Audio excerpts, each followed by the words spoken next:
अच्छा, इमरान खान साहब का एक स्टेटमेंट है, उससे पहले मैं आपको वो बता दूं, ये रिपोर्ट हुआ पूरे पाकिस्तान में। उन्होंने कहा एक जुमले का है, लेकिन इससे आपको आइडिया हो जाएगा कि मामला कहां जाके फंस गया, कहां पे रुका हुआ है। इमरान खान साहब ने कहा कि मैंने कोई डील नहीं करनी, कौम को वाजे बता दूं, आपकी आजादी इनसे छीन कर वापस आ रहा हूं इंशाअल्लाह। ये इमरान खान साहब ने कहा कि मैंने कोई डील नहीं करनी, कौम को वाजे बता दूं, आपकी आजादी इनसे छीन कर वापस आ रहा हूं इंशाअल्लाह। ये जी इमरान खान साहब ने कहा। कहानियों का सबक यही था कि अगर कैदी का जज्बा सच्चा हो तो दुनिया की कोई जेल उसे फरार होने से नहीं रोक सकती। पाकिस्तान के सबसे मशहूर कैदी इमरान खान है और किसी जमाने में पाकिस्तान की सबसे सख्त जेल मच जेल समझी जाती थी, लेकिन आजकल अडियाला है, जहां पर जेलरों को कैदी से हंसकर बात करने पर गायब कर दिया जाता है। और कैदी का जज्बा ऐसा है कि आपको उनकी सियासत से लाख इख्तलाफ हो, लेकिन उनके जज्बे से उनके सियासी मुखालिफिन भी तंग हैं। जिस तरह इमरान खान ने पाकिस्तान की सियासत में नए अंदाज मुतारफ करवाए हैं, इसी तरह उन्होंने अडियाला जेल से फरार का एक अनोखा मंसूबा सोचा है कि वो ऑक्सफोर्ड यूनिवर्सिटी के चांसलर का इलेक्शन लड़ेंगे। सच्ची बात यह है कि इमरान खान के इलेक्शन में उतरने से पहले ना पाकिस्तानियों को और ना ही इंग्लिस्तानियों को, ज्यादातर इंग्लिस्तानियों को इल्म था कि ऑक्सफोर्ड के चांसलर का भी कोई इलेक्शन होता है। उनके ऐलान के साथ ही सबको चांसलर के इलेक्शन का ऐसे ही पता चल गया जैसे अब बच्चे बच्चे को इलेक्शन फॉर्म 45 और इलेक्शन फॉर्म 47 के बारे में पता है। फॉर्म 45-47 वाली कहानी तो सबको पता ना पाकिस्तान में। गोरों के एक कदीम इदारे के भूले बसरे इंतखाब में शामिल होने का ऐलान करके इमरान खान ने उसमें जान डाल दी है। मंसूबा यह नहीं कि इमरान खान अडियाला जेल से सुरंग खोदना शुरू करेंगे और एक दिन ऑक्सफोर्ड के चांसलर के दफ्तर में नमूदार हो जाएंगे। वो रहेंगे जेल में ही, और जैसा कि उनके जानसार समझते हैं, जेल में रहते हुए मजबूत से मजबूत तर, मकबूल से मकबूल तर होते जाएंगे। लेकिन चांसलर का इलेक्शन लड़ने से उनका नाम मगरबी दारुल-हुकूमतों में एक बार फिर गूंजेगा। सबको याद आएगा कि वो एक शौराए आफाक क्रिकेटर थे। उनके मद्दाहों को लंदन की पार्टियां, शाही खानदान के साथ मुलाकातें और साबिका शरीके हयात जमैमा खान के साथ तस्वीरें दोबारा शेयर करने का मौका मिलेगा। उनके कैंसर अस्पताल का जिक्र आएगा। ये बात भी याद आएगी कि वो पाकिस्तान के साबिक वजीर आजम भी हैं और उन पर मजायका खेज किस्म के मुकदमात चलाए जा रहे हैं। चांसलर के इंतखाब के लिए इमरान खान के अलावा किसी दूसरे उम्मीदवार का नाम भी शायद ऑक्सफोर्ड से बाहर लोग नहीं जानते, लेकिन इलेक्शन होता है। गुमनाम उम्मीदवार भी अपना जोर लगाएंगे। अगर वो ये इलेक्शन जीत जाते हैं तो कैदी नंबर 804 को गोरों ने भी अपना लीडर मान लिया, और हार गए तो गोरों की अजली इस्लाम दुश्मनी। इंतखाबात का नतीजा कुछ भी हो, दुनिया को याद आएगा कि इमरान खान एक सियासी कैदी है, और गालिबन दुनिया के हसीन तरीन सियासी कैदी जेल की सख्ती बर्दाश्त कर लेता है, लेकिन गुमनामी नहीं। तो इमरान खान एक बार फिर मगरबी मीडिया की शाह सुर्खियों में होंगे। जो भी सियासतदान पाकिस्तान की किसी जेल से फरार चाहता है, उसकी सुरंग का रास्ता GHQ से होकर गुजरता है। इमरान खान अपना रास्ता खुद बनाने पर मुसर है, बजिद है। शायद वो पहले फरार होने वाले कैदियों का अंजाम देख चुके हैं। सियासतदानों में जेल से फरार होने का सबसे ज्यादा तजुर्बा नवाज शरीफ रखते हैं। अटक किला से फरार हो चुके हैं, कोट लखपत से भी, लेकिन इतनी मर्तबा फरार होने के बाद वो अपने घर जाती उम्र में भी अपने आप को कैदी समझते होंगे। अब फरार होंगे तो कहां जाएंगे? दूसरी तरफ इमरान खान अपनी सुरंग खोद रहे हैं और कोई जेलर रोक भी नहीं सकता। ये जनाब जबरदस्त किस्म का कॉलम लिखा था मोहम्मद हनीफ साहब ने। इसमें आपको सिचुएशन का आइडिया हो गया। और वही बात मैं करता हूं कि इमरान खान जेल से बाहर आना चाहते हैं। कौन है जो जेल में रहना चाहता है? लेकिन इमरान खान अपने तरीके से आना चाहते हैं। एस्टेब्लिशमेंट भी चाहती है, बाकी लोग भी चाहते हैं कि इमरान खान जेल से बाहर निकले ताकि पाकिस्तान में इस्तेहकाम आए। लेकिन मामला यह है कि अगर इमरान खान साहब बाहर निकलते हैं एस्टेब्लिशमेंट के तरीके से, तो तभी वो राजी है इस मामले पे। वो चाह रहे हैं जैसे बाकी सारे सर नीचे करके बाहर आ जाते हैं, वैसे ही बाहर आ जाए, सर झुका के बाहर आ जाए। लेकिन इमरान खान कहते हैं जी भट्टा वाला फाटक खोलो, मैंने सर नीचे नहीं करना। मैं जेल के अंदर जिस इज्जत के साथ गया हूं, मैं उसी इज्जत के साथ बाहर आऊंगा। और इमरान खान साहब का कद वैसे भी बहुत बढ़ गया जेल के अंदर रहने की वजह से, तो अब तो उस छोटे दरवाजे से वो गुजर भी नहीं सकते जो एस्टेब्लिशमेंट ने और हुकूमत ने मिलकर बनाया है। अब इमरान खान के लिए बड़ा गेट या तो खोलना पड़ेगा या कोई और हल निकालना पड़ेगा, क्योंकि पुराने सारे जो आजमूदा नुस्खे थे वो इमरान खान साहब के मामले में बेकार हो गए। एक और खबर है जी, और वो शहबाज शरीफ के इस्तीफे के हवाले से एक इंकशाफ किया है आमिर डोगर साहब ने। आमिर डोगर साहब जो है वो पाकिस्तान तहरीक इंसाफ के मेंबर कौमी असम्बली है और माजी में मुख्तलिफ ओहदों पर भी रहे पाकिस्तान तहरीक इंसाफ के। इमरान खान साहब के दरीना साथी है। उन्होंने एक जगह दावा किया कि पिछले हफ्ते शहबाज शरीफ साहब जो है वो इस्तीफा दे रहे थे। उन्होंने कहा जी 2 हफ्ते पहले शहबाज शरीफ साहब इस्तीफा दे रहे थे, पीपल्स पार्टी अगर हाथ हटा ले तो सुबह हुकूमत खत्म हो जाएगी। देखिए ये हो सकता है किसी जगह शहबाज शरीफ साहब ने धमकी लगाई हो और पीपल्स पार्टी के जरिए से ये बात आमिर डोगर साहब तक पहुंच गई हो, क्योंकि असेंबली के अंदर ये आपस में बैठते हैं तो एक दूसरे से बातें भी कर लेते हैं। हो सकता है शहबाज शरीफ ने कहा हो किसी मौका पर पीपल्स पार्टी को, क्योंकि उन दिनों में मुझे याद है पीपल्स पार्टी की और शहबाज शरीफ साहब की मुलाकातें हो रही थी, पंजाब के अंदर शेयर मांग रहे हैं। अब मरियम नवाज और नवाज शरीफ पीपल्स पार्टी को पंजाब में शेयर देने के लिए तैयार नहीं है। शहबाज शरीफ साहब कहते हैं जी आप दे दें शेयर, उधर पीपल्स पार्टी ने इनके सर पे डंडा मारती है बार बार शहबाज शरीफ के। पीपल्स पार्टी ये कहती है कि लूट का माल है भाई पंजाब, ना आप जीते वहां पे ना हम जीते वहां पे, जीती तो पीटीआई है, तो लूट का जो माल है उसके अंदर आप हमें हिस्सा दें, हमने आपको हुकूमत बना के दी हुई है। वो बेचारे सही बात करते हैं। इधर नवाज शरीफ और मरियम नवाज पंजाब में हिस्सा देने के लिए तैयार नहीं है। तो मे भी शहबाज शरीफ ने कहा हो कि ठीक है जी मैं रिजाइन कर देता हूं, तो ये तो एक धमकी है शहबाज शरीफ के पास, लेकिन देखें ये चलेगा नहीं मामला। और मुझे नहीं लगता शहबाज शरीफ साहब कभी भी संजीदा होंगे, क्योंकि अगर इन्होंने अब इस्तीफा दिया या सियासत इस वक्त खत्म की और ये इलेक्शन के अंदर गए, तो पीटीआई का जो बलडोजर है वो इनको रौंद के रख देगा और इनको लेने के देने पड़ जाएंगे। अब इनको एस्टेब्लिशमेंट भी इलेक्शन नहीं जितवा सकेगी, हालात वहां पे पहुंच गए हैं, पाकिस्तानी बहुत मोहतात हो गए हैं। अच्छा, जो पाकिस्तान तहरीक इंसाफ का जलसा है ना, उस हवाले से अब मुतजाद खबरें आ रही हैं। एक तो इरफान सिद्दीकी साहब ने एक बिल मुतारफ करवा दिया सेनेट में, तो सेनेट की जो कमेटी है उसने वो बिल पास भी कर दिया। अब बिल ये है कि इस्लामाबाद में जो भी जलसा करेगा बगैर इजाजत के 3 साल के लिए अंदर, और अगर कोई दोबारा जलसा करेगा बगैर इजाजत के तो 10 साल के लिए अंदर। तो इस किस्म का बिल इरफान सिद्दीकी साहब, क्या ये सूट करता है उनकी शख्सियत को?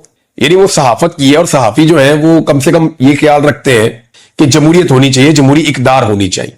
तो एहतजाज का एक हक होता है, पॉलिटिकल गैदरिंग्स का एक हक होता है, और जो जमहूरी सियासी निजाम होता है उसके अंदर ये बुनियादी और बेसिक। जरा आप देखें कि अफसार आलम ने ओवरसीज कश्मीरियों के बारे में क्या अल्फाज इस्तेमाल किए, ये सुने आप। लोग जो बरतानिया में रहते हैं उनकी जुबान और यहाँ एंकर्स की जुबान एक ही तरह गंदी है, और वो इतने गंदे हैं जो बरतानिया में रहने वाले हैं खास तौर पे, कि अभी जो स्कॉटलैंड में वाकया हुआ है, मैं उस पर अलग से एक व्लॉग किसी वक्त करूंगा। 7 मुसलमानों को चाकू के वार करके जख्मी कर दिया वहां एक गोरे ने, इस वजह से कि ये गंदे लोग हैं, ये यहाँ आके हमारी सोसाइटी को खराब कर रहे हैं, इनको यहाँ से निकल जाना चाहिए। और जो अभी चाइल्ड गैंग रेप के जो जिन मुजरमों को सजा मिली है, वो उनमें बहुत सारे यही है। तो आप सोचें कि इन, और ये अभी आप देखें खबरें आ रही हैं बाहर कि कोई अपनी भाभी से शादी कर रहा है वहां पे सिटीजनशिप लेने के लिए, कोई बहन से पेपर मैरिज कर रहा है और सिटीजनशिप लेने के लिए, और फिर काम नहीं करते, वो तलाक, मसनूई तलाक दे के बीवी को घर दिला दिया मुफ्त का और खुद साथ वेलफेयर लेना शुरू कर दी कि जी कारोबार कोई नहीं, काम कोई नहीं है। तो इतने फ्रॉड करते हैं। ये आपने सुना कितनी नफरत है इस आदमी के अंदर और नवाज शरीफ के अंदर कश्मीरियों के खिलाफ। आपने देखा नवाज शरीफ का खास आदमी है, उसके साथ बहुत अच्छे ताल्लुकात है। नवाज शरीफ इसको अपनी गाड़ी में भी रखता है, अपने आसपास भी रखता है। नवाज शरीफ जब हुकूमत में आया तो नवाज शरीफ ने इसको बड़े अहम सरकारी ओहदे पर भी बिठाया था। मरियम नवाज का ये बड़ा खिदमतगुजार है, मैंने आपको पहले भी बताया था। तो यही नून लीग की सोच है जो कभी ख्वाजा आसिफ बयान करता है, कभी ये अफसार आलम बयान करता है, कभी कोई और बोलता है। इसी तरह ना एक दौर में ये लोग बंगालियों के खिलाफ बोलते थे।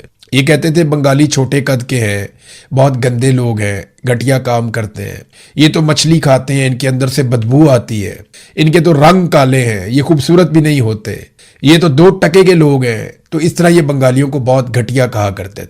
ये कहते थे वहां पे तो हर साल सैलाब आता है, हम उनकी मदद कर करके थक गए। हमेशा ये कहते थे कि, क्योंकि यही बात आज कश्मीरियों को कह रहे हैं ना कि जनाब हम तो कश्मीर को सस्ता आटा, सब्सिडी वाला और सस्ती बिजली देते हैं।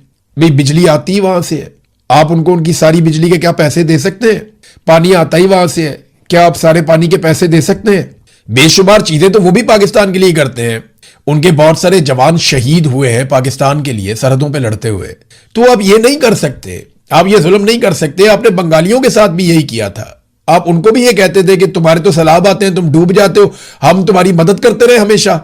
वो बांग्लादेश कहां से कहां पहुंच गया, आज उसकी इकोनॉमी पाकिस्तान से बड़ी है, आज उसके लोग हमारे से ज्यादा खुशहाल हैं, पूरी दुनिया में उनकी हमसे ज्यादा इज्जत है और आलमी सतह के ऊपर वो जबरदस्त तरीके से मिलकर काम करते हैं। और इधर हम कहां रह गए? हमारे मुल्क में कोई सरमायाकारी करने के लिए तैयार नहीं, इसी नफरत की वजह से। अब ये नफरत कश्मीरियों के खिलाफ फैलाई जा रही है और इस किस्म के टाउट्स उनको इस्तेमाल किया जा रहा है कश्मीरियों के खिलाफ नफरत फैलाने के लिए। मौलाना फजलुर रहमान साहब ने जो ऑफर दी, अब वो ये कहते हैं कि मैंने अवामी एक्शन कमेटी के खत का वीडियो में जवाब दिया है, मैंने हुकूमत को भी आगाह किया है। मैं अवामी एक्शन कमेटी के इस इकदाम का खैर मकदम करता हूं कि उन्होंने मुजफ्फराबाद की जो कॉल थी उनकी एहतजाज की, वो मार्च उन्होंने मौखर कर दिया। रियासत की तरफ से तकरीरों की बुनियाद पर एक्शन लिया जाना कैसे दुरुस्त रद्द अमल है? यानी वो तकरीर कर रहे हैं, आप जाकर उनको मारना शुरू कर देते हैं, गोलियां आप उनके ऊपर अटैक कर देते हैं। कल तक हम मकबूजा कश्मीर में इंसानी हकूक की बातें करते थे, आज हम क्या कर रहे हैं? ख्वाजा आसिफ ने जो बातें की हैं वो रद्द अमल बतौर वजीर दिफा नहीं करनी चाहिए थी। आपने लड़ाई ख्वाजा आसिफ और सुलह इसहाक डार के हवाले कर रखी है। आलमी अमन से हुकूमत नेकनामी कमा रही है तो पाकिस्तान नेकनामी गंवा रही है पाकिस्तान के अंदर। यानी जो बाहर आपको थोड़ी बहुत इज्जत मिल रही है पाकिस्तान के अंदर, आप उसका बेड़ा गर्क करते चले जा रहे हैं। पाकिस्तानी तो खुश है ही नहीं वैसे भी। ख्वाजा आसिफ जैसे बयानात इश्तियाल को बढ़ाएंगे, अपोजिशन को मजबूर ना करें। हमने 4 सद्दा में एहतजाज किया, फिर तो ने कहा जी हम फौज, एस्टेब्लिशमेंट और तमाम इदारों का एहतराम करते हैं। ये जुमला बहुत जरूरी है हमेशा बोलना पाकिस्तान में। अब जब भी कभी कोई सियासतदान तकरीर करेगा उसको ये कहना पड़ेगा कि हम फौज और इदारों का एहतराम करते हैं। ये बिल्कुल एक तरह की ब्लास्फेमी है। जैसे जब भी कोई मौलवी या कोई बंदा बात करता है, सबसे पहले वो यकीन दिलाता है कि उसका खत्म नबूवत पे ईमान है, ताकि ये ना हो जाए कि उसके ऊपर कोई गैर मुस्लिम होने का फतवा लगा के उसे कत्ल कर दे। इसी तरह पाकिस्तान में अब हर सियासतदान को अपनी तकरीर में एक मरतबा फौज, एस्टेब्लिशमेंट और इदारों का एहतराम, ये उसको एक मरतबा कम से कम करना पड़ता है। उन्होंने कहा जी अगर फौज सियासत करेगी तो हम भी सियासत में जवाब देंगे, हम गूंगे नहीं हैं और गूंगे शैतान हम नहीं बनेंगे। हम खामोश नहीं रहेंगे, हम बात करेंगे। इदारे टैक्स के पैसे लेकर उसका सियासी इस्तेमाल करेंगे तो फिर इस ईवान में हम जवाब देंगे। शहबाज शरीफ हमें बताए ना कि जब हम कंटेनर पे होते थे तो क्या वो आर्मी चीफ और फौज का नाम नहीं लेते थे, नवाज शरीफ नहीं लेते थे, महकमा ज़राअत नहीं कहते थे। फिर जनाब अयाज सादिक को भी याद दिलाया गया कि आपने तो कहा था आर्मी चीफ की टांगे कांप रही थी, वो डरा हुआ था, उसने अभिनंदन को छोड़ दिया डर के मारे और इंडियन आदमी को वापस भिजवाया, इनकी टांगे कांप रही थी। तो आज ना ये सारे मुहिबे वतन बने हुए और फौज के सक्के बने हुए हैं। कल तक जब इनके खिलाफ फौजी जर्नैल साजिशें कर रहे थे तो ये फौज को बुरा भला कह रहे थे और ये कह रहे थे उनका सियासी किरदार नहीं होना चाहिए। आज ये बबांगे दोहल हर जगह पे खड़े होकर कहते हैं जी फौज का सियासी किरदार बहुत अच्छा है क्योंकि आज हम उनकी गोदी में बैठे हुए हैं। तो ये तो मुनाफकत है जो ये लोग कर रहे हैं और इस मुनाफकत के साथ पाकिस्तान कैसे चलेगा, सवाल ही नहीं पैदा होता। इस तरह मुल्क नहीं चला करते। नाज़रीन, बिलावल ने भी बैती गंगा में हाथ धो लिए, लेकिन असल जो तकरीर की थी वो तो की थी अचकज़ई साहब ने कल, जहां उन्होंने टिकाकर तनकीद की थी और उन्होंने अभी आज अयाज सादिक को वापस जवाब भी दिया है। बिलावल ने भी वही ख्वाजा आसिफ वाली बात की कि ये मुश्किलात पैदा कर रहा है शहबाज शरीफ के लिए और इस किस्म के बयानात कश्मीरियों के बारे में नहीं देने चाहिए और बयानात देने के बावजूद ये शख्स अभी तक काबीना का हिस्सा है। तो ख्वाजा आसिफ साहब भी अपने बयान पे डट गए जी बिल्कुल ठीक है वो कश्मीरी नहीं, उनकी शनाख्त के ऊपर ही अटैक कर दिया। तो जो ओवरसीज कश्मीरियों का रिएक्शन है ना, इनको सिर्फ पता चल जाए कि वो इनके बारे में क्या सोच रहे हैं तो उनकी तबीयत साफ कर दें। इनको आइडिया ही नहीं है कि इन्होंने नून लीग के साथ कितनी बड़ी ज्यादती की है और कश्मीरियों के दिल में कितनी नफरत बो दी है। इसका नतीजा आप देखेंगे, मिलिट्री एस्टेब्लिशमेंट भी देखेगी और PMLN भी देखेगी। नाज़रीन, अचकज़ई साहब ने जो बार बार गद्दारी के बयान दिए जाते हैं, फतवे जारी किए जाते हैं, उसके ऊपर उन्होंने एक स्टेटमेंट दिया। उन्होंने कहा जी वर्दी की आड़ में अवाम को लूटने और आइन की पामाली से आप बाज आ जाएं, वरना फौज की बची कुची इज्जत भी खाक में मिल जाएगी। बख्शू मामा जैसे मकरू लुटेरों और नौकरियां बेचने वालों का साथ देना बंद करें क्योंकि ये करप्ट लोग आपके जराइम के राज खुद फाश कर रहे हैं। मुल्क को गाय समझना बंद करें, पाकिस्तान को माले गनीमत समझकर इसका दूध धोना छोड़ दें, वरना अवाम का बढ़ता हुआ गुस्सा पार्लियामेंट की बालादस्ती और कौमों के हकूक छीन कर दम लेगा। जर्नैलों से लेकर अशराफिया तक सबके काबुल और दीगर ममालिक में तस्करे यानी वो शनाख्ती कार्ड वगैरह बने हुए हैं। लिहाजा हमारे खिलाफ साजिशें बंद की जाएं वरना सबको बेनकाब कर दिया जाएगा। महमूद खान अचकज़ई ने कहा। वजह यह है कि महमूद खान अचकज़ई को कहते हैं कि आपके अफगानिस्तान के साथ ताल्लुकात, भाई इधर किसी के UAE के साथ ताल्लुकात हैं, किसी के किसी मुल्क के साथ ताल्लुकात हैं, किसी के ट्रंप के साथ ताल्लुकात हैं, किसी के सऊदीया के साथ ताल्लुकात हैं, किसी ने वहां का अकामा लिया हुआ है, किसी ने वहां पर जजीरा लिया हुआ है, किसी के बच्चे वहां सेटल हुए हुए। पाकिस्तान के साथ तो वफादारी दिखाई नहीं देती, बहुत मुश्किल है। तो नाज़रीन, फजलुर रहमान साहब ने, बिलावल ने थोड़ा सा टफ टाइम दिया, लेकिन महमूद अचकज़ई साहब जो है वो गुज़िश्ता 2 दिनों से हुकूमत को काफ़ी टफ टाइम दे रहे हैं और शहबाज शरीफ साहब की जो ऑफर है उसको संजीदा लेने की ज़रूरत है। पाकिस्तान तहरीक इंसाफ को बाकायदा एक प्रेस कॉन्फ्रेंस करनी चाहिए और हर फ्लोर पे खड़े होकर इसके लिए आवाज उठानी चाहिए। इम्तियाज साहब है पंजाब असेंबली में, उन्होंने मेरे ख्याल में करारदाद भी जमा करवा दिया है कि क्योंकि वजीर आजम ने ये ऑफर की तो हम ये चाहते हैं कि आइए 2018 और 2024 दोनों इंतखाबात का ऑडिट करवा लें और एक गैर जानिबदार और शफाफ इंक्वायरी करवाई जाए कमीशन बना के, ताकि पता चले कि 2024 में किस तरीके से पाकिस्तानियों का मैंडेट लूटा गया और 2018 में क्या हुआ था। नादरीन, जहां मेरे पास एक खबर है, बड़ी अफसोसनाक खबर है, ये बीबीसी ने इसको छापा खबर को। मैं जब पढ़ रहा था शुरू में तो मुझे बहुत बुरा लगा पढ़ने में, क्योंकि कश्मीर में जो दोस्त हैं उन्होंने भी ये मुझे इंफॉर्मेशन भेजी। मुझे लगा शायद एग्जैजरेट कर रहे हैं, लेकिन अब तो हर तरफ से ये खबरें आ रही हैं। कश्मीर के अंदर जो अद्वियात और खाने पीने का सामान दाखिल हो रहा है ना, उसे पुलिस रास्ते में रोक लेती है। गाड़ी रोककर पुलिस ने कहा खुराक और अद्वियात जाया कर दो। पाकिस्तान के जेर इंतजाम कश्मीर में अशिया की किल्लत से लोग बहुत परेशान होते चले जा रहे हैं, ये बीबीसी ने रिपोर्ट किया। नादरीन, जो दवाइयां और खुराक है ये तो गाजा में रोकी गई हैं। गाजा दुनिया का एक ऐसा खित्ता है जहां पे दवाइयां और खुराक रोकी जाती हैं, यानी वहां अद्वियात नहीं जाने देते, वहां पे खुराक नहीं जाने देते ताकि लोग भूखे मरे, उस इलाके को छोड़ दें, नस्ल कुशी हो जाए। उनको अद्वियात नहीं देते ताकि वो बीमार होकर मर जाएं। ये गजा में किया जाता है। फिर इमदादी सामान लेकर लोग कश्तियों के जरिए भी जाने की कोशिश करते हैं। अक़वाम मुत्तहिदा और दीगर इदारे भी कोशिश करते हैं, लेकिन इसराइल बड़ा जुल्म करता है। वहां पे गजा के अंदर वो अद्वियात और खुराक नहीं जाने देता, बल्कि पीने के पानी के भी बड़े सीरियस मसाइल वहां पे पैदा कर दिए गए। आज कश्मीर इतनी पॉलिटिकल पार्टीज हैं, वो होश के नाखून लें। कल फजल रहमान साहब ने भी यही बात बताई थी, अचकजई साहब ने भी यही बात बताई थी, बाकी लोग भी ये कह रहे हैं कि पुलिस और लॉ इन्फोर्समेंट या फोर्सेस के लोग वो दवाइयों को और खुराक को नहीं जाने दे रहे आजाद कश्मीर में, जो इंतहाई अफसोसनाक चीज है। और ये नफरत जो आप बढ़ाते जा रहे हैं, आपको क्या लगता है जिस घर का आदमी मर जाएगा या बीमार हो जाएगा या तकलीफ उठाएगा, वो पूरा कुंभा कल आपसे प्यार करेगा? वो इसी शिकवे के साथ आगे बढ़ेंगे और आपके पास अजाला करने के लिए कुछ भी नहीं होगा। आप पाकिस्तानियों का अभी तक अजाला नहीं कर पाए, जो पाकिस्तानियों की आपने हालत कर दी है। नादरीन, बलोचिस्तान की जो बलोच यकजहती कमेटी है, उन्होंने कॉल दी एहतजाज की। मारंग बलोच की उम्र कैद के खिलाफ अब दुनिया भर में आवाजें उठना शुरू हो गई हैं। जो ह्यूमन राइट्स एक्टिविस्ट हैं वो दुनिया भर में आवाजें उठा रहे हैं। आलमी तंजीमों के लोग मारंग बलोच के हक में आवाज उठा रहे हैं। मारंग बलोच के हक में आलमी मीडिया लिखना शुरू हो गया है। ये एक बैनुल-अक़वामी खबर बन गई है कि एक ऐसी निहत्ती लड़की जो अपने लोगों के लिए इंसाफ मांगती है, जो जबरी गुमशुदगियों के खिलाफ आवाज उठाती है, जो मसखशुदा लाशों के खिलाफ आवाज उठाती है, एक ऐसी लड़की जो ये कहती है कि आइन और कानून के मुताबिक उस सूबे को और उस मुल्क को डील किया जाए, एक ऐसी लड़की जो अपने नौजवानों के लिए, अपने बच्चों के लिए तालीम और रोजगार का हक मांगती है। उस लड़की को सिर्फ अपने हकूक मांगने पर पकड़ा गया और पकड़ने के बाद उस पर एक जाली मुकदमा डाला गया और जाली मुकदमे में उसको उम्र कैद की सजा सुना दी गई। मुबैना तौर पे जिस पुलिस वाले के कत्ल का मुकदमा डाला गया वो एक एक्सीडेंट में उसका इंतकाल हुआ था और यह मामला उठा के डाल दिया गया मारंग बलोच पर। और आज मारंग बलोच को, सिबगतुल्लाह को और दीगर 2-3 और लोग हैं, इन्हें उम्र कैद की सजा दे दी गई। पूरी दुनिया के अंदर पाकिस्तान की बदनामी हो रही है, लेकिन मारंग बलोच जो है वो बलोचिस्तान की बेटी है, वो अपने लोगों का हक मांग रही है। उसने कोई जुर्म नहीं किया, वो निहत्ती है और वो दहशतगर्द नहीं है। ये बात पूरे पाकिस्तान को पता होनी चाहिए। बहरहाल बलोच यकजहती कमेटी की जो कॉल थी, उसके बाद हमने देखा कि कौम परस्त जमातों ने भी उसकी हमायत की और पीर को कोयटा में इंसदाद दहशतगर्दी की एक अदालत ने जो सजा दी, उसके बाद ऑलमोस्ट सारा का सारा सूबा ही बंद था। तो मारंग बलोच के साथ बलोचिस्तान खड़ा है। अब जो मारंग बलोच को सजा दिलवाने वाले हैं वो जरा सोचें कि क्या बलोचिस्तान उनके साथ खड़ा है?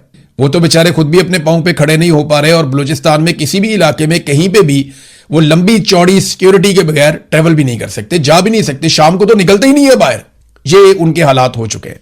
नादरीन, पीआईए के हवाले से जो धोखा पाकिस्तानियों को दिया जाना था वो धोखा अब बिल्कुल तैयार हो गया है। मैंने आपको पहले बताया था कि अब आपने नाम से धोखा नहीं खाना। पीआईए नाम का पाकिस्तान एयरलाइन है, ये नाम का धोखा आपने नहीं खाना। ये एक प्राइवेट इदारा है, प्राइवेट लोग जो हैं वो इसके मालिकान हैं। इसके साथ वही सलूक होना चाहिए जो बाकी एयरलाइंस के साथ हो रहा है। इसके ऊपर वही कानून लागू होने चाहिए जो बाकी एयरलाइंस के ऊपर लागू हो रहे हैं। एक तो आपने ओने पोने इतनी बड़ी रिप्यूट के साथ इतनी बड़ी एयरलाइन आपने बेच दी फौजी फाउंडेशन को और दीगर इदारों को, और कुछ लोग हैं प्राइवेट, उनको आपने बहुत अमीर अमीर ताकतवर लोग हैं, एस्टेब्लिशमेंट के चहीते हैं, आपने उनको ये पीआईए दे दी और तोहफे में दे दी। अब उन्हें टैक्स की छूट दे रहे हैं 15 साल के लिए। आप मुझे बताएं ना, लोग मुकाबला कर दूसरी एयरलाइंस, ये प्राइवेट एयरलाइन जो है पीआईए, इसका मुकाबला कैसे करेंगी? इसको पाकिस्तान एयरलाइन के बजाय अब प्राइवेट एयरलाइन कहा करें आप पीआईए को। तो ये जो प्राइवेट एयरलाइन है, इसका मुकाबला जो दूसरी एयरलाइंस हैं, मिसाल के तौर पे सियाल वाले हैं, मिसाल के तौर पे शाहीन वाले हैं, मिसाल के तौर पे एयर ब्लू वाले हैं, या और एयरलाइंस हैं पाकिस्तान में, वो इस प्राइवेट एयरलाइन का मुकाबला कैसे करेगी? इनको 15 साल की आप टैक्स की छूट दे रहे हैं, आईएमएफ को भी आपने मना लिया। ये कामरान खान ने खबर भी दी हुई है कि पीआईए निजकारी के बाद तैयारों की खरीदारी, लीज और स्पेयर पार्ट्स पर हुकूमत ने 15 साल के लिए सेल टैक्स और कस्टम ड्यूटी से छूट दे दी थी। आईएमएफ भी मंजूरी दे चुका है। अब इसे फाइनेंस बिल 2026-27 में कानूनी तहफ्फुज भी मिल गया है। ये कामरान खान ने खबर दी। मुझे बताएं कि क्या बाकी एयरलाइन वो पाकिस्तान में टैक्स नहीं देती? क्या बाकी एयरलाइंस पाकिस्तान में काम नहीं करती? तो ये जो प्राइवेट एयरलाइन है पीआईए, इसको आप इतनी बड़ी छूट दे रहे हैं, तो बाकियों का क्या जुर्म है? वो इसका मुकाबला कैसे करेंगे?